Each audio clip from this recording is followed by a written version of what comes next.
IPL 2025 తర్వాత ఇంగ్లాండ్తో test series కోసం team India ఇంగ్లాండ్లో పర్యటించనుంది.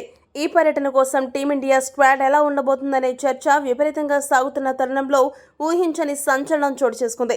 భారత జట్టు టెస్ట్ కెప్టెన్ రోహిత్ శర్మ తాను టెస్ట్ క్రికెట్కు రిటైర్మెంట్ ప్రకటిస్తున్నట్టు ఇన్స్టాగ్రామ్లో పోస్ట్ చేశాడు. రోహిత్ శర్మ ఏమని పేర్కొన్నాడంటే, అందరికీ నేను తెలియజేయనిది ఏమనగా, నేను టెస్ట్ క్రికెట్ నుండి తక్షణమే రిటైర్మెంట్ ప్రకటిస్తున్నాను. దేశం తరపున టెస్ట్ క్రికెట్లో ఆడడం అనేది ఎప్పటికీ ఒక గర్వకారణం. అది నా జీవితంలో ఎప్పటికీ మర్చిపోలేను. ఎన్నో సంవత్సరాలుగా నాపై ప్రేమ చూపిస్తూ నాకెంతో అండగా నిలిచిన ప్రతి ఒక్కరికి ధన్యవాదాలు. నేను టెస్ట్ క్రికెట్కు రిటైర్మెంట్ ప్రకటించినప్పటికీ వన్డేల్లో మాత్రం టీమిండియా తరపున కొనసాగుతానని రోహిత్ శర్మ కుండబద్దలు కొట్టాడు. రోహిత్ ఇప్పుడు గొప్ప ఫామ్లో లేడు. బ్యాటింగ్ చేయడానికి కాస్త ఇబ్బంది పడుతున్నాడు. ఇటువంటి పరిస్థితుల్లో టెస్ట్ క్రికెట్ గనుక ఆడితే అనవసరంగా విమర్శల పాలవ్వడమే కాకుండా ప్రపంచ టెస్ట్ ఛాంపియన్షిప్లో టీమిండియాకు భారీ నష్టం జరుగుతుందనే ఉద్దేశంతోనే రోహిత్ శర్మ టెస్ట్ క్రికెట్కు రిటైర్మెంట్ ప్రకటించినట్టు తెలుస్తోంది. 38 ఏళ్ల రోహిత్ శర్మ 2013లో టెస్టుల్లోకి అరంగేట్రం చేశాడు.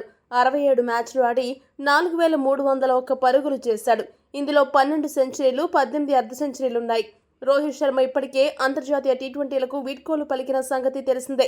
ఇప్పటి నుండి హిట్ మ్యాన్ భారత్ తరపున కేవలం వన్డేల్లో మాత్రమే కొనసాగుతాడు. రోహిత్ శర్మ సారథ్యంలో టీమిండియా 2 సార్లు ప్రపంచ టెస్ట్ ఛాంపియన్షిప్లో ఫైనల్స్కు చేరింది. జూన్లో టీమిండియా 5 టెస్టుల సిరీస్ కోసం ఇంగ్లాండ్ పర్యటనకు వెళ్లనుంది. జస్ప్రీత్ బుమ్రా, కేఎల్ రాహుల్, సుమన్ గిల్, రిషబ్ పంత్ కెప్టెన్సీ రేసులో ఉన్నారు. అయితే ప్రస్తుతం అందుతున్న సమాచారం ప్రకారం టీమిండియా టెస్ట్ జట్టుకు బుమ్రా కెప్టెన్గా, గిల్ వైస్ కెప్టెన్గా వ్యవహరించే అవకాశాలు ఎక్కువగా ఉన్నాయి. ఈ వీడియో కనుక మీకు నచ్చినట్టయితే లైక్, షేర్, కామెంట్ చేయండి.